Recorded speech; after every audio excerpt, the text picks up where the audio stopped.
कहते हैं कि विश्वामित्र जी जो हैं अपने क्षेत्र में बहुत से राक्षसों के पाप से पीड़ित थे। ये समझिए कि बहुत सारे जब वो यज्ञ आयोजित करवाते थे। अच्छा, अब ये यज्ञ की क्या कहानी है, थोड़ा सा इसको भी समझिए। प्रकृति के अंदर जितने भी प्रकार से भाव हैं उनको शुद्ध करने के लिए यज्ञ का आयोजन किया जाता है। यज्ञ से निकली हुई जो ऊष्मा है, यज्ञ से निकली हुई जो खुशबू है, वो पूरे वातावरण को मतलब एक तरह से करिए सुगंधित करती है, स्वच्छ करती है। ये यज्ञ के विधान में विश्वास किया जाता है। और कहा जाता है कि जो संत महात्मा होते हैं ये यज्ञों का आयोजन भी इसीलिए करते हैं ताकि जिस राज्य में राजा का निवास है वहां पर पूरी तरह सुख समृद्धि और शांति रहे, पाप का नाश हो, पुण्य का ध्वज पताका लहराए।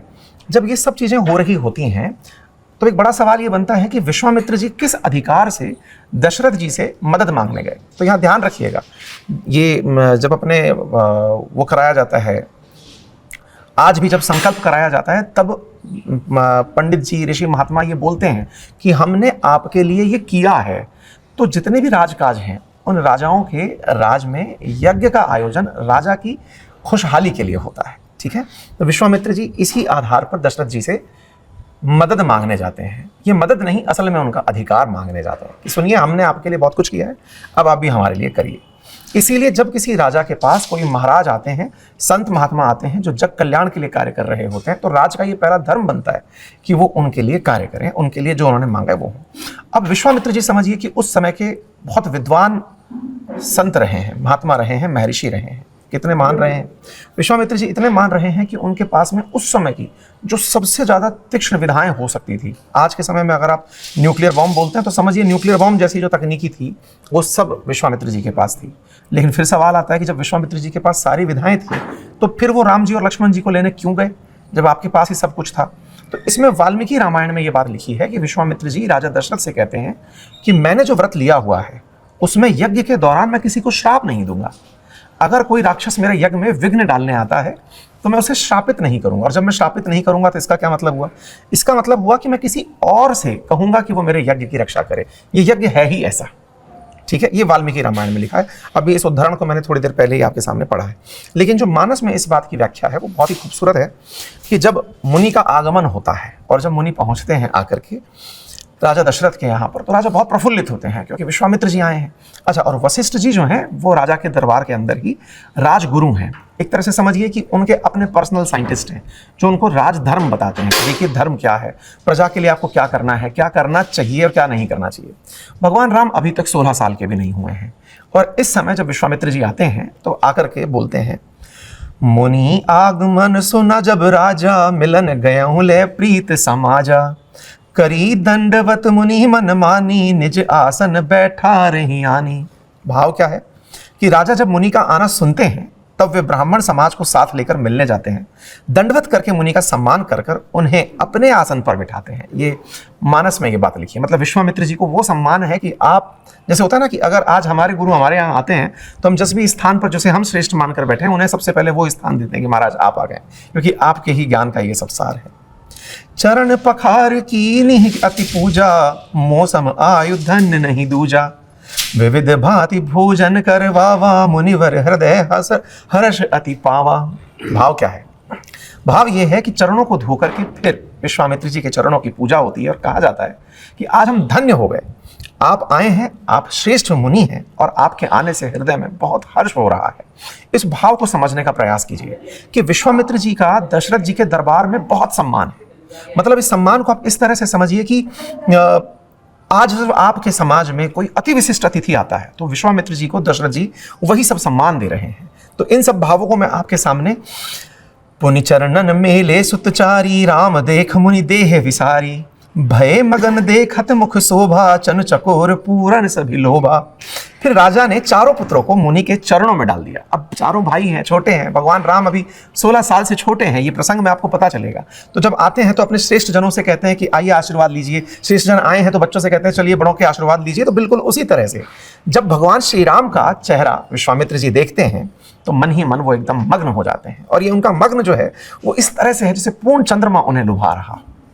इसी बीच में तब मन हर्षि वचन कहूँ राऊ, मुनि अस कृपा न कीन काऊ, के ही कारण आगमन तुम्हारा, कहूँ सो करत न लाऊ बारा।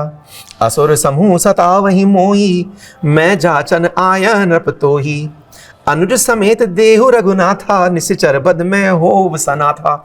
ये बहुत बड़ा शब्द है। यहाँ पर मैं आपको ये प्रसंग बताऊं, 2 पंक्ति के अंदर जो हमने आपके सामने अभी दोहे में कहा, राजा ने मन में हर्षित होकर जब वचन पूछा कि हे मुनि, कृपा करके आप बताएं कि आपका शुभ आगमन हुआ कैसे है, मैं उसे पूरा करने में देर नहीं लगाऊंगा। मुनि जैसे ही ये बात बोलते हैं, मुनि कहते हैं कि हे राजन, राक्षसों का समूह मुझे बहुत सताता है, इसीलिए मैं तुमसे कुछ मांगने आया हूं।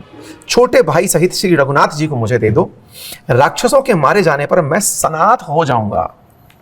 यहां पर भगवान के साथ में एक रिश्ता जोड़ लिया जाता है। यहां पर यह बात आप सबको बहुत मायने से समझनी होती है। आज जिस भी भाव से आप ईश्वर को पूजते हैं, वो आपका उसी भाव से रक्षा करते हैं। आज जब आप में से कोई साथी मुझे रास्ते में मिलकर गुरुजी बोलता है, शिक्षक बोलता है, अपना सर बोलता है, तो मैं आपसे अपने शिष्य के भाव के साथ अनुप्रीति करता हूं। आप मुझे भाई बोलते हैं, आप मुझे मित्र बोलते हैं, आप जिस भी रूप में अपने साथ वाले को जिस प्रेम भाव से, आप सम्मान से ट्रीट करते हैं ना, असल में वहीं से वो रिश्ता बन जाता है।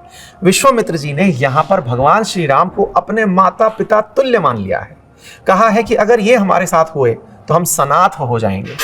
अनाथ का अपोजिट है सनाथ। जैसे माता पिता नहीं है, अब ये आ गए तो मैं तो पूर्ण हो जाऊंगा। ये भाव है विश्वामित्र जी के मन में रघुनाथ जी के लिए। मतलब एक प्रीति जुड़ गई है कि आप अब इस प्रीति के साथ में अगला दोहा आप इसके साथ सुने आप। देव भूप मन हर्षित तजहु मोह अज्ञान, धर्म सुजस प्रभु तुमको, इनके हैं अति कल्याण। हे राजन, प्रसन्न मन से इनको मुझे दो, मोह अज्ञान को छोड़ दो।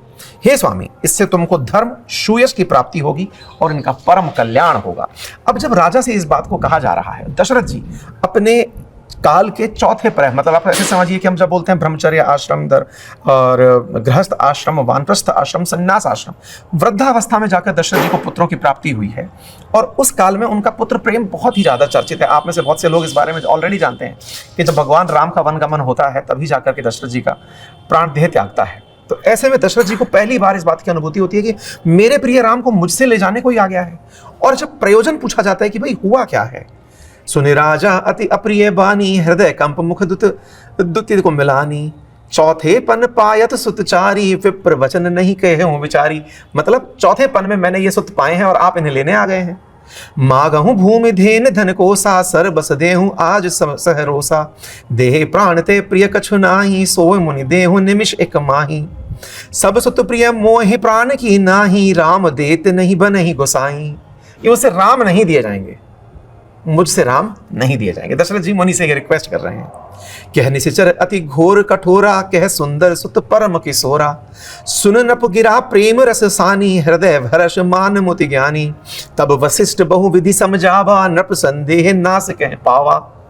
जब ये सब प्रसंग हो रहा है तब गुरु वशिष्ठ दशरथ जी को समझा रहे हैं कि सुनो, जो लेने आए हैं ना, इनके साथ अगर आपके बच्चे जा रहे हैं तो आपको चिंता करने की जरूरत नहीं है। दशरथ जी को जब ये समझाया जाता है कि कौन है जो आपके साथ आए हैं, विश्वामित्र जी कौन है, जब विश्वामित्र जी के बारे में दशरथ जी को वशिष्ठ ऋषि समझाते हैं, तब कहीं जाकर के दशरथ जी को ये बात समझ में आती है। जब हम वाल्मीकि रामायण के अंदर इस बारे में जिक्र करते हैं तो लगभग कम से कम 4-5 पेज का प्रसंग है जिस पर ये पूरा दृष्टि बताई गई है। अति आदर दो तने बुलाए, हृदय लाए बहुभात सिखाए, मेरे प्राण नाथ सुत दो, तुम मुनि पिता आन नहु कोहु। राजा बड़े आदर के साथ इस वशिष्ठ जी के समझाने के बाद दोनों पुत्रों को बुलाते हैं हृदय से लगाकर और उन्हें शिक्षा देते हैं कि मेरे दोनों प्रिय पुत्र जो आपके साथ हैं, जो मेरे प्राण हैं, अब आप इनके पिता हैं। अब देखिए, भगवान के साथ 2 तरह के रिश्ते जुड़े। गुरु विश्वामित्र भगवान को अपने लिए माता पिता मान चुके हैं और वहीं राजा दशरथ उन्हें सौंपते हुए कहते हैं कि ये आप अब इनके लिए पिता तुल्य हैं। अब मैं इनके साथ नहीं हूं तो आप ले जाएं। इस बीच में वाल्मीकि रामायण में इस बात का बहुत जिक्र है कि राजा बहुत तरह से मनाते हैं कि आप मुझे लेकर चलिए। विश्वामित्र जी से पूछते हैं आप क्यों ले जाना चाहते हैं? बोले मारीच और सुबाहु नाम के 2 राक्षस हैं, वो पूरे टाइम यज्ञ में बाधा डालते हैं। बोले यज्ञ में अगर बाधा हो रही है तो किसकी प्रेरणा से हो रही है? बोले एक पुलस्त्य ऋषि पुत्र है रावण, जो कि तमाम प्रकार की शक्तियों से युक्त हो गया है। आजकल वो यज्ञ में विघ्न नहीं डालता है, उसकी खुशी में उसको प्रसन्न करने के लिए राक्षस पूरे देवलोक में, पूरे ब्रह्मलोक में, जहां भी हो सकता है, पूरे धरती लोक में जहां यज्ञ है उनको नुकसान पहुंचाने के लिए घूमते हैं। इस भाव को ऐसे समझिए कि आजकल आपके दौर में कई बार सुनते हैं ना कि कहीं कोई बहुत बड़ा आतंकी है, उनका कोई सरगना है, उसको लेकर के छोटे भैया जो स्लीपर सेल बने घूम रहे हैं, वो स्लीपर सेल कहीं ना कहीं बम धमाके कर रहे हैं, ताकि आम जन में ये रहे कि साहब आतंक है, और वहां पर जो बड़ा बैठा सरगना है वो लगे कि हाँ भाई काम हो रहा है। तो बिल्कुल बोले मारीच और सुभाव ऐसे हैं। और वहीं ताड़का बोले ये सब मिलकर के हमारे यज्ञ में विघ्न डालती हैं, तो मुझे उनका साहब नाश करना है। तो इस पर राजा दशरथ कहते हैं कि भैया जब इतने बड़े आतंकियों का, राक्षसों का आप नाश करने जा रहे हैं तो हमारी सेना लेकर जाइए। तब वशिष्ठ जी समझाते हैं कि देखिए, जब भी गुरु लोग आते हैं ना, वो किसी प्रयोजन के साथ आते हैं।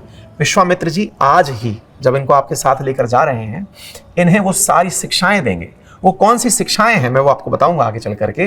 वो शिक्षाएं देंगे जिससे अब राम भगवान कभी थकेंगे नहीं, कभी नींद इन्हें लगेगी नहीं। इन्हें वो तमाम प्रकार के शस्त्र चलाना, अस्त्र चलाना सिखाया जाएगा, जिससे ये भविष्य के लिए तैयार होंगे। यहाँ वशिष्ठ जी विश्वामित्र जी की उस बात से उनको परिचित कराते हैं, और हुआ भी यही। जहाँ आज हम इस चर्चा में हैं, यहाँ बिल्कुल बगल में ही गंगा नदी बह रही है, और उस गंगा नदी के साथ में ही जब गुरु विश्वामित्र के साथ राम और लक्ष्मण चल रहे हैं, उस समय पर उनको सारी बातें बताई जा रही हैं। ये पूरा प्रसंग हमने आपको वो जगह भी जहाँ पर अहिल्या का उद्धार हुआ, वो जगह भी आपके साथ साझा की। तो उम्मीद करते हैं कि आप सभी को ये बात समझ में आई हो, और भगवान राम यहाँ से लेकर के फिर चल देते हैं। भगवान राम को लेकर के गुरु विश्वामित्र यहाँ से चल देते हैं। सौंपे भूप ऋषि ही सुत बहुविध देह असीस, जननी भवन गए प्रभु चले नाय पद शीस। प्रभु निकलते हैं अब। पुरुष सिंह दो वीर हर्ष चले मुनि भय हरण, कृपा सिंधुमति धीर अखिल विश्व कारण करण। भाव ये है कि यहाँ से कृपालु जो हैं वो समुद्र धीर बुद्धि समुद्र विश्व के कारण अब यहाँ से सबके कल्याण के लिए प्रस्थान करते हैं। अरुण नयन उर बाहु विशाला, निज जलज तनु श्याम तमाला, कटिपट पीत कसे कसे बर भाथा, रुचिर चाप सायक दुहु हाथा, श्याम गौर सुंदर दो भाई, विश्वामित्र महानिधि पाई। प्रभु ब्रह्मा देव मह जाना, मोहिनित पिता तजऊ भगवाना, चले जात मुनि दीन दिखाही, सुनी ताड़का क्रोध भर आई। एक ही बाण प्राण हरि लीना, दीन जान तेह निज पद दीना। तब ऋषि निज नाथे चिय चीनी, विद्या निधि कहूँ विधि दीनी, जाते लाग न छुआ पिपासा, अतुलित बल तन तेज प्रकाशा।